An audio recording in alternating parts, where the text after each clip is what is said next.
Hello friends, welcome back. इस video में हम पैरामीट्रिक फंक्शन और इससे रिलेटेड जो हमें टेक्स्ट बुक में थ्योरम गिवन है उसे हम इस वीडियो में एक्सप्लेन करने वाले हैं। सो वीडियो शुरू करने से पहले अगर अभी तक आपने हमारे चैनल को सब्सक्राइब नहीं किया तो please subscribe to our channel and press the bell icon for the latest update. तो चलिए शुरू करते हैं। सो पैरामीट्रिक फंक्शन किससे कहते हैं, ठीक है। कंसिडर करो हमारे पास दो वेरिएबल है, ठीक है, variable x and variable y, ठीक है। बट ये वेरिएबल हम एज अ फंक्शन यूज़ करेंगे क्योंकि हमें पैरामीट्रिक फंक्शन कौन से वो हमें जानना है, ठीक है। अब कंसिडर कर लो एक्स एक फंक्शन है, अब फंक्शन और वाई भी एक फंक्शन है, ठीक है। फंक्शन क्या है? फंक्शन किसी भी टाइप का हो सकता है, ट्रिग्नोमेट्रिक हो सकता है, एक्सपोनेंशियल हो सकता है, पॉलिनॉमियल हो सकता है, ठीक है। कोई भी टाइप का एक फंक्शन हो सकता है, ठीक है। हम कंसिडर करते हैं कि ये एक फंक्शन है, ट्रिग्नोमेट्रिक फंक्शन है x that is sine T, ठीक है, जो कि टी जो है एक वेरिएबल है, और वाई हम एक फंक्शन कंसिडर कर लेते हैं दैट इज कॉस टी, ठीक है। तो एक्स और वाई फंक्शन हो गए sine t and cos t, जिसके अंदर जो टी है वो क्या है? एक वेरिएबल है जो कि इंडिपेंडेंट वेरिएबल है, ठीक है। और यहाँ पे एक्स और वाई क्या होगा? डिपेंडेंट वेरिएबल है जो कि टी के ऊपर डिपेंड करते हैं, ठीक है। अब ये दो डिफरेंट फंक्शन है, लेकिन दोनों भी फंक्शन में जो इंडिपेंडेंट वेरिएबल है वो क्या है? कॉमन है। तो इस टाइप के फंक्शंस को हम क्या कहेंगे? पैरामीट्रिक फंक्शंस कहेंगे, ठीक है। ऐसे फंक्शन जो कि एक ही इंडिपेंडेंट वेरिएबल पे डिपेंड करते हैं, ठीक है। तो इस टाइप के फंक्शन को हम पैरामीट्रिक फंक्शन बोलेंगे। एंड उसी के साथ में जो टी है, टी कहलाएगा इनका पैरामीटर, ओके। देन अब हम नेक्स्ट जो हमारा टॉपिक है इससे रिलेटेड जो थ्योरम है उसे हम एक्सप्लेन करेंगे, ओके। सो थ्योरम जिसका टेक्स्ट बुक में नंबर है 1.4.2, ओके। एंड उसका स्टेटमेंट गिवन है if x is equal to f of t and y is equal to g of t, यानी कि x और y क्या एक फंक्शन है जो किस पे डिपेंड करते हैं? t के ऊपर डिपेंड कर रहे हैं, ठीक है। यानी कि दोनों भी पैरामीट्रिक फंक्शन है, okay. Are the differentiable function, यानी वो डिफरेंशिएबल फंक्शन है t के लिए, ठीक है। इस तरह से हमें गिवन है so that y is a differentiable function of x। अब क्या स्टेट में अच्छे से देख लो, x और y दो फंक्शन है, डिफरेंशिएबल फंक्शन है t के ऊपर। तो क्या होगा? जो y जो फंक्शन रहेगा, ठीक है, y फंक्शन वो डिफरेंशिएबल होगा किसके ऊपर? x पर, ओके। एंड आगे क्या दिखा रहे? अगर D x upon D T non zero है, ठीक है, जो कि नॉन जीरो होगा, ठीक है, तो हम क्या लिख सकते हैं? हम लिख सकते हैं d y by d x is equal to d y by d t upon d x by d t. ये हमें प्रूफ करना है, ठीक है। ये हमें प्रूफ करना है और हमें गिवन क्या है? स्टेटमेंट पढ़ के हमको ये समझ जाना चाहिए कि क्या हमें प्रूफ करना है और क्या हमें गिवन है, ठीक है। तो पहली जो लाइन है, ठीक है, यहाँ से जो स्टार्ट हो रही है इफ से, तो यहाँ तक हम इसको समझ सकते हैं कि ये हमारा गिवन है। और सो दूसरी line y is the differentiable function of x, ये हमें प्रूफ करना है, ठीक है। तो सबसे पहले हम लिखेंगे प्रूफ। तो जब भी हम कोई भी स्टेटमेंट को प्रूफ करते तो उसका जो थ्योरम और प्रूफ हमें याद नहीं करना है, ठीक है। अगर हम उसको समझ गए तो हम अपनी ही लैंग्वेज में इजी से लिख सकते हैं, ठीक है।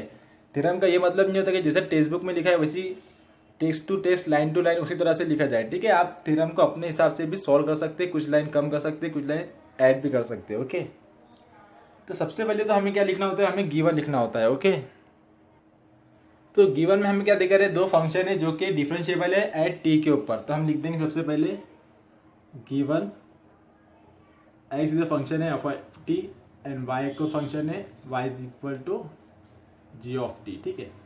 ये लिखने के बाद हम चाहे तो ये आगे की लाइन भी यहीं लिख सकते हैं, लेकिन उसका काम अभी हमको है नहीं, इसलिए टेक्स्ट बुक में भी अभी लिख कर नहीं। अगर आप अभी भी लिख देते तो कुछ गलत नहीं होता, तो भी सही होगा, ठीक है। जैसे कि आपको दिख रहा है पूरा, तो आप पूरा का पूरा अभी गिवन में उतना पूरा लिख सकते हैं, ओके। लेकिन अभी हमें उसका काम नहीं है तो हमने वो नहीं लिखा है। अब ये लिखने के बाद, ठीक है, हमें एक प्रोसीजर हमेशा फॉलो करना है, जैसे कि जो डिफरेंशिएबल चैप्टर की ज़्यादातर थ्योरम में हम यही प्रोसीजर फॉलो करते हैं, ठीक है। क्या है? एक्स और वाई दो फंक्शन है, दोनों भी किसके ऊपर डिपेंड कर रहे हैं? वेरिएबल टी के ऊपर डिपेंड कर रहे हैं। तो हम क्या लेंगे? एक वेरिएबल टी में एक छोटा सा इंक्रीमेंट ऐड करेंगे, ओके। सो हम यहाँ पे लिखेंगे let delta t is a small increment in variable T, ठीक है। ये हमने डेल्टा टी स्मॉल इंक्रीमेंट इन टी इस तरह से लिखा है, ठीक है। टेक्स्ट बुक में थोड़ा सा अलग मेथड में देखा है, लेकिन मैंने पहले ही कहा आपको जरूरी नहीं है कि हमको लाइन टू लाइन लिखना है, आपको जैसा लगता है आप उस तरह से प्रूफ करके दिखा सकते हो, ओके। तो हमने क्या लिया है? हमने कंसिडर किया है कि डेल्टा टी क्या है? एक टी के अंदर स्मॉल सा इंक्रीमेंट हमने ऐड किया है, ओके। सो अब क्या हो सकता है, हमने क्या किया था, जो डेल्टा टी स्मॉल इंक्रीमेंट किया है टी में, तो और क्या हो सकता है, ठीक है। तो क्या हो सकता है, जैसे कि यहाँ पे हमें दिख रहा है एक्स और वाई दो फंक्शन है, दोनों भी टी के ऊपर डिपेंड है। हमने क्या किया है, टी के अंदर स्मॉल इंक्रीमेंट लिया है। अब टी चेंज हो जाएगा तो एक्स और वाई जो कि टी के ऊपर डिपेंड कर रहे हैं वो भी थोड़े से चेंज होंगे, तो उनके अंदर भी क्या होना चाहिए, थोड़ा सा इंक्रीमेंट ऐड होना चाहिए, ठीक है। तो अब हम वो भी यहाँ पे लिखेंगे। सो देन क्या हो जाएगा, एक्स में एक ज़रा सा ऐड हो जाएगा डेल्टा एक्स, और वाई के अंदर ज़रा सा ऐड हो जाएगा डेल्टा वाई। तो delta x delta y be the small increment in x and y respectively, ठीक है।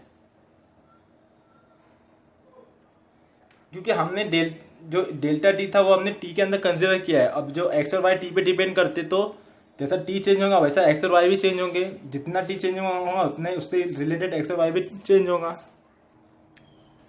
तो ये लेने के बाद हमें बताना होगा कि जो स्मॉल इंक्रीमेंट है वो क्या है, नॉन जीरो है। तो सच दैट हम लिख सकते हैं यहाँ पे, सच दैट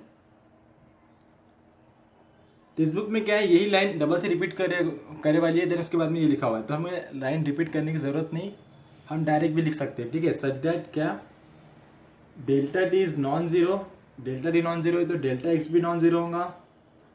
अब यहाँ पे delta y non zero given नहीं, क्योंकि हमें उसका काम नहीं था, लेकिन हम चाहे तो वो भी लिख सकते हैं, ठीक है। Delta y is non zero, तीनों भी क्या है, नॉन जीरो है, ओके। अब हमें क्या करना है, हमें प्रूफ करना है dy by d x is equal to d y by d t upon d x by d t, ठीक है। तो dy बाई डी टी के लिए हमें क्या लेना होगा, हमें लेना होगा del x upon del y. तो हम क्या करेंगे, यहाँ पे हम कंसिडर करेंगे, कंसिडर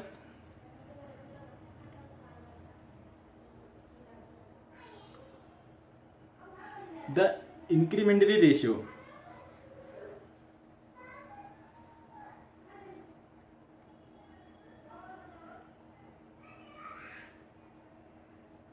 कौन सा रेशियो लेंगे, हमें dy by d x proof करना है, तो हम रेशियो लेंगे del y upon del x, okay.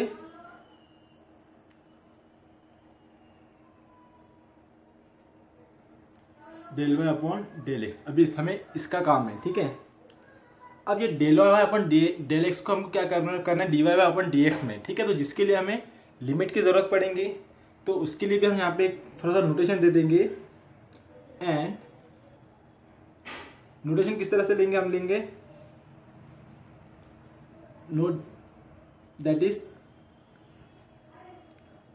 Delta x tends to zero which implies delta t tends to zero, okay. ठीक है, हमने ये लिखा क्योंकि हमें इसका काम करना है, हमको इसका आगे काम है, ठीक है। क्या लिखा हुआ है, जैसे कि अगर डेल एक्स की वैल्यू जीरो की तरफ जाएंगी, इसका मतलब क्या होता है, जो del t value, del t की वैल्यू वो भी किस तरफ जाएंगी, जीरो की तरफ जाएंगी, ठीक है। मतलब कि जो डेल एक्स है वो डेल टी के ऊपर डिपेंड है, जैसे कि हमने गिवन में फंक्शन में हमें बताया गया है, ओके। ठीक है, हमने जो रेशियो लिया है del x by del y, ठीक है, तो उसे हम लिख सकते हैं आगे, that is del x del y by del x is equal to, अब हम यहाँ पे क्या लिख सकते हैं, हम इसे लिख सकते हैं del y by del t upon del x by del t, ठीक है। अब जो कि हमने क्या कंसिडर किया, हमने कंसिडर किया है जो डेल टी है, डेल एक्स और डेल वाई तीनों भी क्या है, नॉन जीरो है, ठीक है। यानी कि यहाँ पे हम लिख सकते हैं सिंस जो नीचे वाली टर्म है del x upon del t, ठीक है, ये क्या रहेंगी, नॉन जीरो रहेंगी, ओके, जीरो नहीं रहेंगी उसकी वैल्यू। तो इस तरह से हम इसे लिख सकते हैं। हमें ये बताना पड़ रहा है क्योंकि जो ये वैल्यू है डिनोमिनेटर में, क्योंकि डिनोमिनेटर में कभी भी जीरो नहीं आता, इसलिए हमें ये एक्सप्लेन करना होगा, ओके। सो अब हम क्या करेंगे, अब हम यहाँ पे लिमिट ऑपरेट करेंगे दोनों तरफ। तो क्या लिखेंगे हम यहाँ पे, टेकिंग लिमिट, कौन सी limit, del t tends to zero, ठीक है, on both side.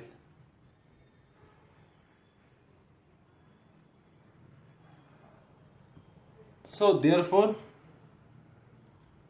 Limit del y by del x, अब यहाँ पे डिनोमिनेटर में डेल एक्स है तो हम यहाँ पे लेंगे del x tends to zero, ठीक है। लेकिन अब यहाँ पे आप सोचेंगे कि हमने लिखा है del t tends to zero, अब लेकिन मैंने यहाँ पे लिख दिया del x tends to zero, क्योंकि इसका रीजन हमने पहले ही यहाँ पे लिख चुका है। कैसा लिखा है, क्या लिखा है, del x tends to zero कब होगा, जब del t tends to zero होगा। ठीक है, हमने यहाँ पे लिया del t tends to zero, मतलब कि क्या होगा, डेल एक्स टेंस टू भी जीरो होना ही चाहिए। ठीक है, इसलिए हमने यहाँ पे del t tends to zero की जगह पे यहाँ पे del x tends to zero हमने लिखा है। ओके, जो कि हमने पहले यहाँ पे एक्सप्रेस कर दिया है। और हम यहाँ पे जो लिखेंगे limit del t tends to zero del y by del x del y by del t upon limit del t tends to zero del x by del t. Okay, इस तरह से। अब ये जो लिमिट है, ठीक है, ये एग्जिस्ट करती है या नहीं करती है, वो भी तो हमें लिखना पड़ेगा ना।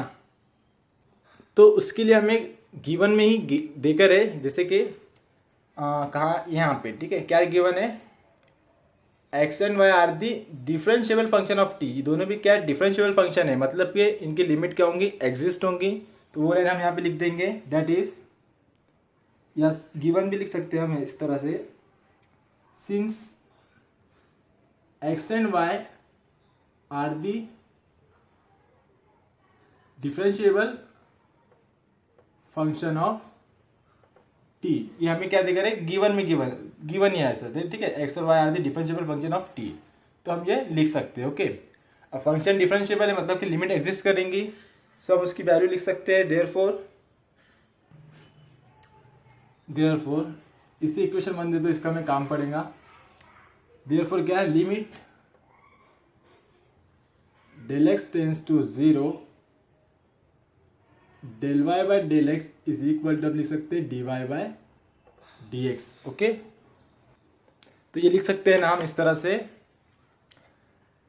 ये जो है ये हम नहीं लिख सकते, इसे हमें प्रूफ करना है। ठीक है, ये हमें गिवन नहीं है। ये क्या हो गया, y is a differentiable function of x, जो कि हमें प्रूफ करना है। ये हमें गिवन है, हमें गिवन है x और y are the differentiable function of t, यानी कि हम ये दो टर्म यहाँ पे लिख सकते हैं, बट ये टर्म हमें प्रूफ करना होगा। ओके, मैं बस यूं ही लिखा था, इससे मैं मिटा देता हूँ।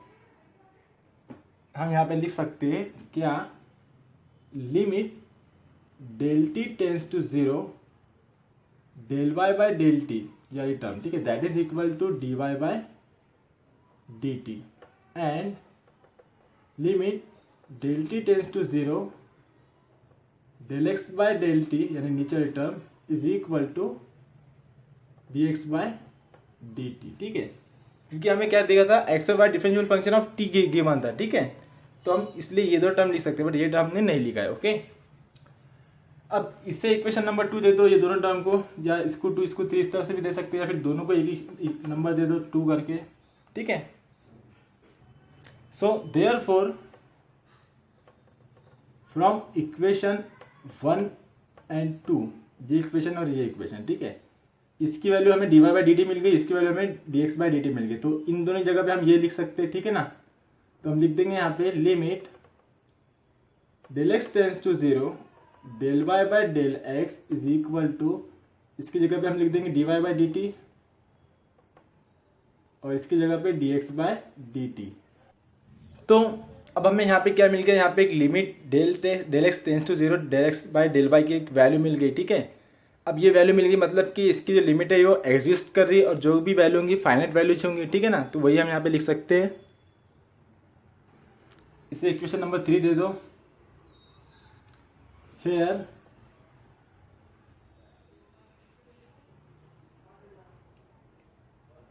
इन इक्वेशन 3, या फिर हेयर इक्वेशन 3, इसकी वैल्यू एग्जिट करे तो हम लिख देंगे इक्वेशन 3 इज, इक्वेशन 3, या फिर राइट हैंड साइड, यानी कि हम लिख सकते हैं इन इक्वेशन 3, जो राइट हैंड साइड है, right hand side is exist. ठीक है, एग्जिस्ट कर रही है, और जो कि क्या है, एंड फाइनाइट भी है। ठीक है, एग्जिस्ट भी कर रही है, फाइनाइट है। राइट हैंड साइड एग्जिस्ट कर रही है, तो इसका मतलब क्या, लेफ्ट हैंड साइड भी एग्जिस्ट ही करेंगी। तो hence left hand side is also exist and finite. अब राइट हैंड साइड कर एग्जिस्ट करे तो लेफ्ट हैंड साइड को भी तो एग्जिट करना ही चाहिए, ठीक है ना। तो देयरफॉर अब ये एग्जिस्ट कर रही है तो इसकी जगह पे हम क्या लिख सकते हैं, therefore dy by d x is equal to d y by d t upon d x by d t. ठीक है, जो कि हमें प्रूफ करना था। इसका मतलब क्या हो गया है, इसके नीचे आप लिख देना hence y is a differentiable function of x। सो ये था हमारा थ्योरम जो कि हमने प्रूफ किया है। नेक्स्ट वीडियो में हम एक्सरसाइज 1.4 सॉल्व करेंगे। ओके।